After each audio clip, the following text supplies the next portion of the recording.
இல்லை பேசிக்லி வந்ததே டைரக்ட் பண்ணணும் அப்படின்னு நான் படித்ததும் விஷுவல் கம்யூனிகேஷன் டைரக்ஷனுக்கு தான். ஒரு டெக்னீஷியன் ஆகணும் அப்படின்றது தான் என்னோட ஆசை. பட் காலப்போக்கில் அப்படியே தளபதியோட நட்பு கிடைச்சதுனால அப்படியே நடிக்கிறதுக்கு ஒரு வாய்ப்பு கிடைச்சிது.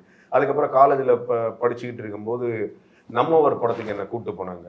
கமல் சார் செலக்ட் பண்ணி அந்த வேதமணி கேரக்டர் நீங்கள் பண்ணுறீங்க அப்படின்னு. இது ஒரு ஆக்சிடென்டெல்லாம் நடந்த ஒரு விஷயம். பட் 12B அப்படின்ற படத்துக்கு அப்புறம் உள்ளம் கேட்குமே, அதாவது ஜீவா சார் சேர்ந்ததுக்கு அப்புறம் தான் ஒரு நடிகனா, அதுவும் ஆஃப்டர் உள்ளம் கேட்குமே அப்புறம் ஒரு அங்கீகாரம் கிடைச்சிது. அதுக்கப்புறம் அவர் படத்துலேயே நடிச்சுக்கிட்டு இருந்த எனக்கு வெளிப்படங்கள் வர ஆரம்பிச்சது. ஸோ இது ஆக்சிடென்டலாக நடந்தது. ஸோ அது ஒரு கெரியராகவும் அப்படியே இப்போது பயணிச்சுக்கிட்டு இருக்கேன். So I'm just concentrating on போத்துன்னு வச்சுக்கிறீங்களா, 50-50 இல்லை 60-40 அப்படின்றது. ஸோ நிறைய பேர் எனக்கு அட்வைஸ் பண்ணாங்க.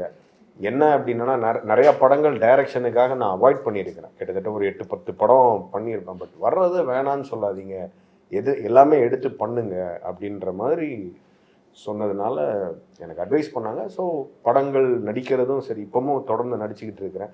பட் இந்த ஃபிலிம் பண்ணும்போது தான், லெக் பீஸ் பண்ணும்போது தான் நான் நிறையா படங்கள் பண்ணலை. மற்ற 2 படம் பண்ணும்போது ஒரு 4-5 படம் நடிச்சுக்கிட்டு இருந்தேன். ஸோ இதில் ஒரே ஒரு படம் தான் பண்ணேன். இல்லை லெட்ஸ் கெட் மேரிட் அப்படின்ற ஒரு படம் மட்டும், ஒரு ஹரிஷ் கல்யாணோட.